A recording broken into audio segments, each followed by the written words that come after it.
जय हिंद साथियों, नमस्कार। प्रिय विद्यार्थियों नमस्कार।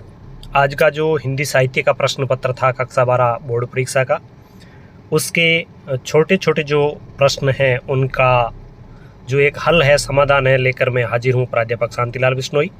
तो पहला प्रश्न था, धर्म के रहस्य की इच्छा प्रत्येक मनुष्य न करे। तो ये कहाँ समझाया गया है, इस बात का आपको उत्तर देना था।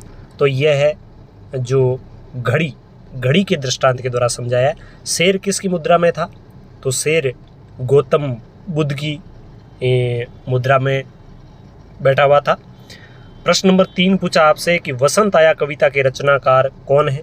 तो इस कविता के रचनाकार रघुवीर साय है। भारत राम प्रेम पाठ तुलसीदास की किस रचना से लिया है? तो ये रामचरितमानस है। भैरव को उकसाने और भड़काने में भूमिका जगदर की थी। बिस्कोर की माटी पाठ है, वो किस आत्मकथा का अंश है? तो नंगा तलाई जो गांव है उसमें। कोइया वही जल पुष्प है जिसे कुमुद कहते हैं। तो पाठ में अन्य नाम इसका आया है कोकाबेली। कोकाबेली को सही माने। और अपना मालवा खाऊ जड़ू सभ्यता में ये किस स्तंभ से लिया गया है जनसत्ता के? तो इसमें है कागद कारे। इसके बाद प्रश्न नंबर जो 9 है, दूसरी किसी विधा के लिए कतई जरूरी नहीं है। तो किस विधा के लिए जरूरी नहीं, लेकिन नाटक में सबसे महत्वपूर्ण होते हैं संवाद। यह शैली कहानी और कथा लेखन की शैली से उल्टी है। तो यहाँ पर उल्टा पिरामिड शैली की बात हो रही है। और विशेष लेखन है वो अलग अलग विषयों के समाचार है उनके लिए होता है। इसके बाद हर्षा भोगले, जसदेव सिंह, नरोत्तम पुरी, ये खेल जगत से जुड़े हुए हैं। इसके बाद जो प्रश्न था रिक्त स्थान का कि काव्य का वह गुण जिसके कारण वाक्य का अर्थ तुरंत समझ में आ जाए। तो यहाँ पे आपके होगा प्रसाद गुण। जब अर्थ सहज समझ में नहीं आए और अर्थ को समझने के लिए मस्तिष्क पर जोर लगाना पड़े तो वहां पर होता है कलिष्टत्व काव्य दोष। यह मात्रिक विषम छंद है, दोहा और रोला के मेल से बनता है। तो दोहा और रोला के मेल से कुंडलिया बनता है। कौन सा? कुंडलिया। गीतिका के आरंभ में दो मात्रा जोड़ देने से या गीतिका के आरंभ में हरि जोड़ देने से हरि गीतिका बनता है। फिर है जहाँ दोनों सामान्य और दोनों विशेष वाक्यों में बिंब प्रतिबिंब का भाव होता है, वहाँ पर दृष्टांत अलंकार होता है, बिंब प्रतिबिंब का भाव। और मानवीकरण में प्रकृति को मानवीय रूप दिया जाता है। सीधा सा ही उत्तर है इसका।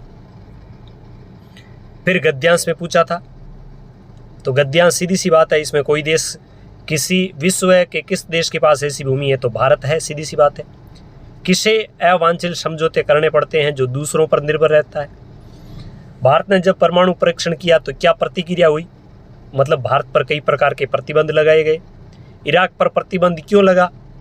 क्योंकि उसने भी अपने आत्मनिर्भर बनने के लिए परीक्षण किए।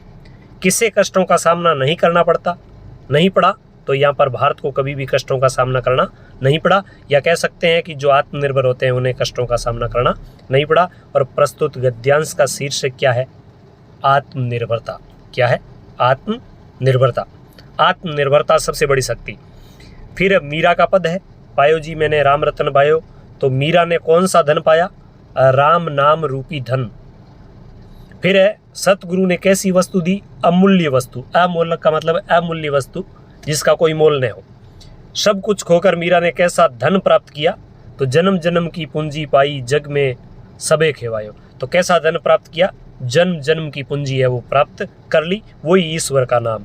मीरा के धन की विशेषता क्या है? मीरा का धन ऐसा है कि उसको खर्चे नहीं, कोई चोर न लेवे दिन दिन बढ़े सवायो। न तो वो खर्च करने पर खर्च होता है, न उसको चोर चुरा सकता है, वो दिन दिन बढ़ता ही जाता है, यानी ईश्वर प्रेम। सत की नाव के खेवटिया कौन है? तो सत की नाव के खेवटिया है सतगुरु। और प्रस्तुत गद्यांश का उचित शीर्षक है मीरा की ईश भक्ति। आप लिख सकते हैं मीरा की भक्ति भी लिख सकते हैं, मीरा की भक्ति भी आप लिख सकते हैं, और ईश भक्ति भी लिख सकते हैं। और गुरु के बारे में यहाँ पर आया है तो आप गुरु महिमा भी लिख सकते हैं। तो ये उत्तर संदर्भ में दिया हुआ हमेशा स्वीकार होता है।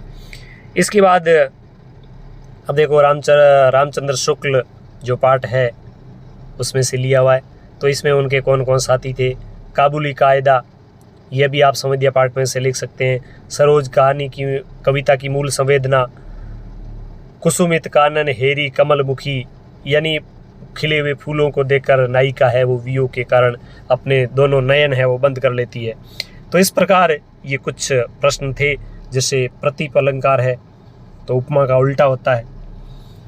बिंब और छंद किस प्रकार सहायक होते हैं, तो कविता को गति देने के लिए मुखड़ा, जो मुख्य भाग है समाचार लेखन का, उसको मुखड़ा कहा जाता है। विशेष लेखन में खेल पत्रकारिता की विशेषता, तो खेलों के बारे में जानकारी, खेल की नियमावली के बारे में जानकारी, ये भी उसको होनी चाहिए। तो इस प्रकार हम कह सकते हैं कि छोटे प्रश्न हैं उनके उत्तर आपको बता दिए हैं।